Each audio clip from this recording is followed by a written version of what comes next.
Hey guys, putting together a review for the Marshall AFD100 head along with Seymour Duncan Slash Pro pickups. A couple years ago I did a review or kind of a little trick overview video on how to get appetite tone by pulling your wah back a little bit along with your tone knob. Some people liked it, some people didn't, but I still think it's a fun thing to do. In that video I mentioned I was hoping to get an AFD100 head, and I did. I ended up getting one of these, and as soon as I did I wanted to put in the Slash Pro pickups as well, go all the way and see how much this matched the appetite tone. To sum everything up, so you don't have to watch to the end of the video, I think this is an awesome amp. I absolutely love it. It makes you smile when you plug in and play. It's just fun, it's rock and roll. But that big question, does it nail appetite tone? I don't think so. That was a magical tone, and I've tweaked this a ton, and it's really, I haven't been able to get it right there. So hopefully as you listen to some of my tones here, some of my riffs, guns riffs, slash riffs, you can see for yourself kind of how it sounds and what it does well.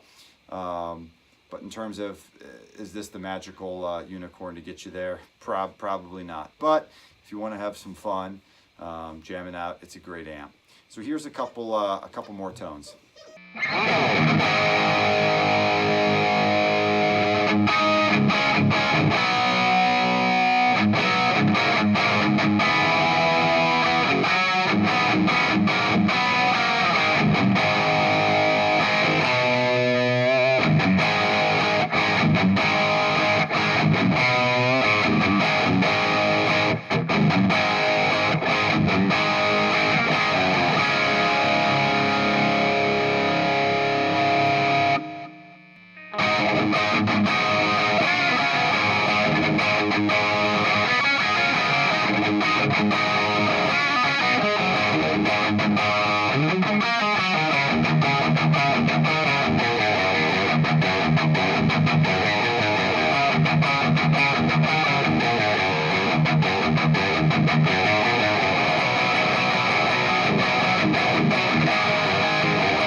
right, so there was a couple tones. Now I'm gonna actually clean it up a little bit. I'm gonna show you what happens when you roll back the volume knob. So these pickups I think are fantastic, very touch sensitive and very volume sensitive. So I'm gonna go all the way back to about 2 to 5 to kind of show you some of the tones you can get on it.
So that showed you a little bit of the clean tones as well as the kind of smooth knocking on heaven's door solo sound.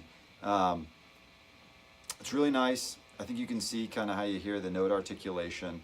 Now let me go ahead and just mess around with the volume up and down, and I'll just play some various notes, and you can kind of hear how it sounds. So I'll go ahead and start on the neck pickup for this.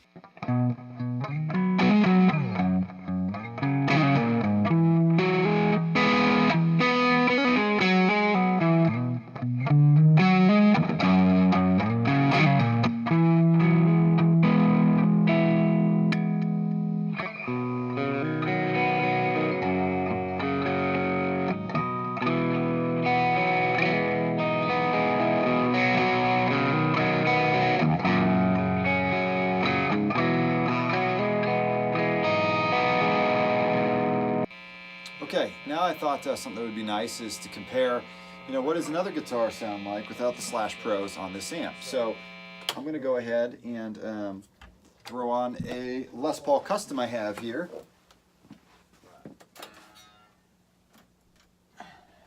So instead of the Slash Pros, this is just a standard Les Paul Custom, which has the 490 neck pickup and the 498 490 neck pickup and the 498 bridge pickup. So this is a darker, hotter sound. I think you're going to see compared to the Slash Pros. Let's go ahead and check it out. I'll start with some of the same riffs.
Now let's see what it sounds like if I roll off the volume on these pickups. They're a lot muddier. Now they sound really good with distortion. I think you can hear it's more distorted, a little darker as well. On the clean side, they're probably a little bit muddy. But anyways, just to compare it to the other guitar, we'll keep the volume on just about 2 here and see how the clean sound sounds.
So that gives you a little bit of the idea of the difference in the two. I really enjoy this guitar on this amp a lot. The way I would describe this amp, and hopefully you've heard it from the tones, instead of appetite, which it's, I don't know how to, a JCM 800 is a lot more in your face. There's not quite as much sag. This amp has more sag. And the classic appetite tone, you know, is very sharp, not bitey, but sharp as well. And this one, although it's a lot of gain, it's a well-rounded sound versus kind of a in-your-face, flat, sharper sound of the album. And so with this guitar, where some people don't like these pickups, they're pretty distorted. It might be a little darker, but I think with the amp, it just matches up really well. And then if you want to chunk on it, kind of here's kind of how it sounds.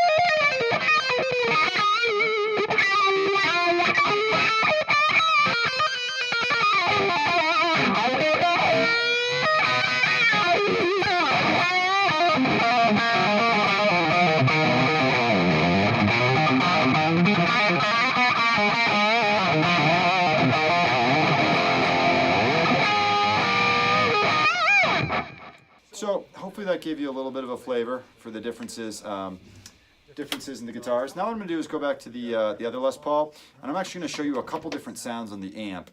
I've been playing pretty much with one setting this whole time, but I want to give you a sense for some of the different sounds you can get.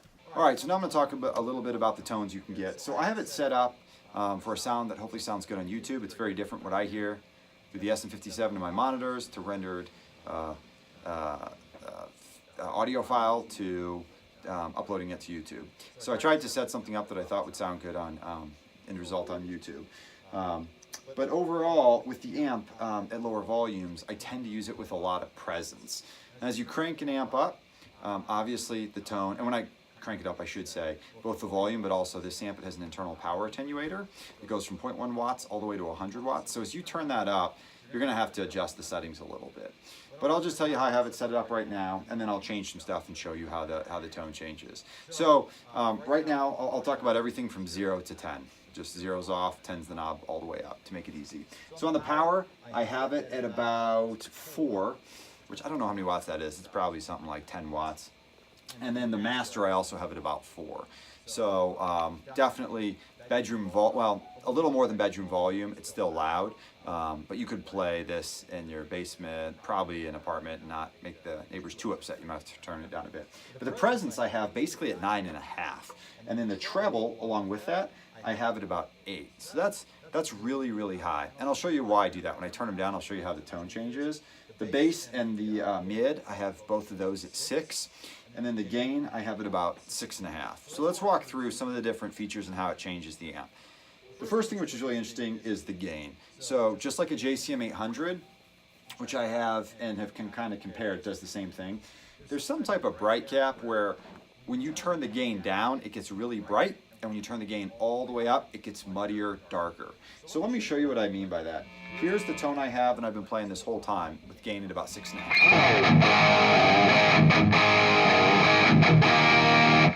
Okay, now I'm gonna do is I'm gonna take that gain to 10, and listen to how much muddier it gets. Besides just getting more gain, it gets muddier.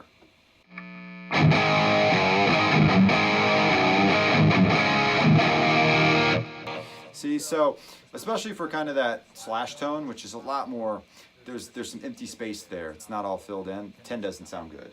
Okay, so now watch what happens if I take it back to about 4. So not much, a lot less gain.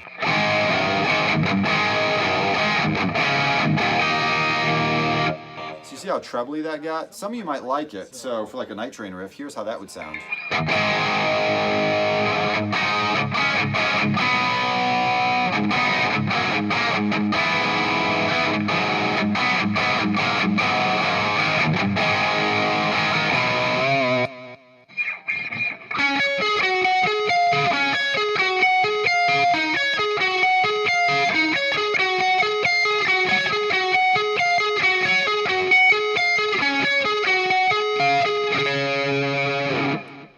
So I'm going to go back to 6.5, where I had the gain initially.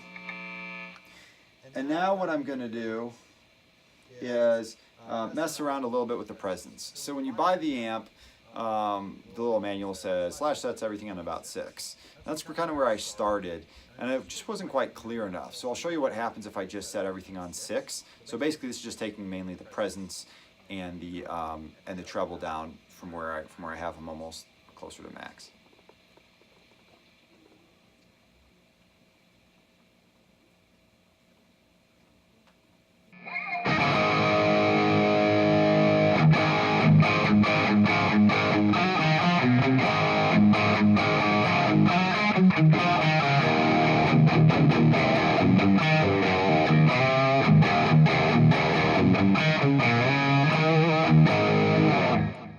So there you go. You can see you lose a lot of the brightness, which I think is pretty key to the overall kind of best tone out of the amp. So I tend to run these a bit higher. I'm going to take them up again, kind of to how I had them. Okay. So kind of level setting now. What I'm going to do, I'm going to show you what it sounds like on the other channel. A lot of people don't use this in videos where I've seen they've reviewed it. And you might be interested in hearing what does the 34 channel sound like. And the number 34 is tied to one of his amps, a modified JCM 800. And basically for this amp, it takes out a gain stage. So what you'll notice that's really odd about this is when I change that channel, if I don't change the settings, it gets thin and bright. And this is what people complain about. But I'll show you how you can modify it to make it actually sound a bit better.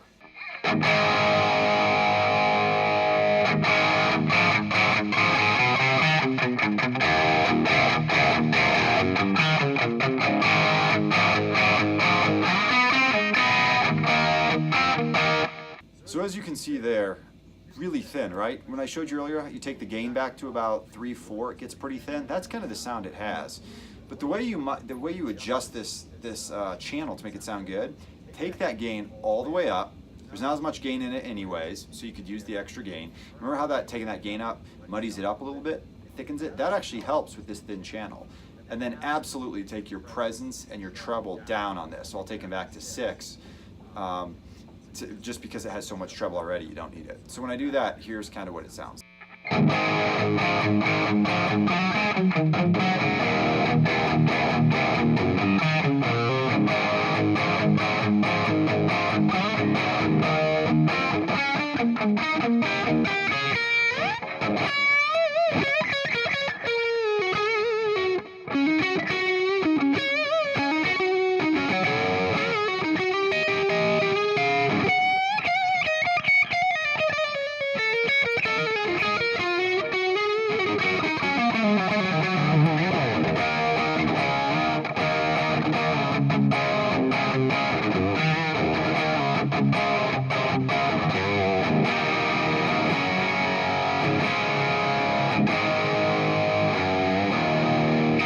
So there you can see it's actually a more usable channel and actually has kind of a nice different sound than the AFD, not quite as much gain. And it also cleans up really well. So here I'll go ahead and just roll the volume back. And when I was playing clean with the on the AFD channel, you could hear there was still a decent amount of dirt. Here it cleans up quite a bit, so I'll show you how that sounds.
And that's one of the things I like about the amp a lot is the touch sensitivity.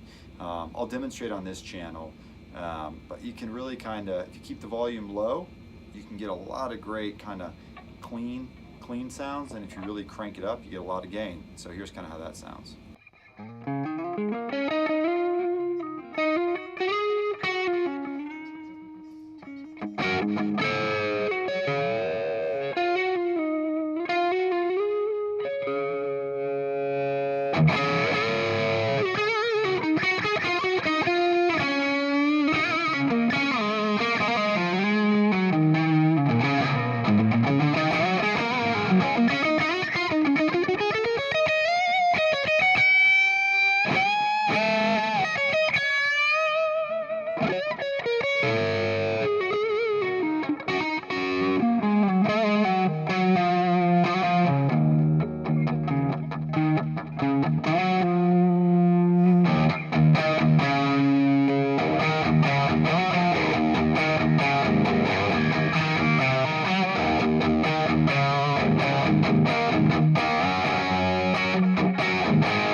Alright, so after that 34 channel, here's the AFD, and this will give you a sense, kind of to compare and contrast to what we just heard on the 34. Again, just notice when you kick in with the AFD channel, how much more gain there is.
so hopefully that gave you a good overview of the amp, the pickups, and you know, the final verdict for me is it's an awesome amp. I really like it. I also have a JCM 800 just stock. And between the two, it's hard. It depends on what you want. When I just want to kind of play some bluesy rock, gun slash type tone stuff, this amp and this Les Paul's hard to beat. But I would say with the JCM 800, you get a little more forward presence, doesn't quite sag as much.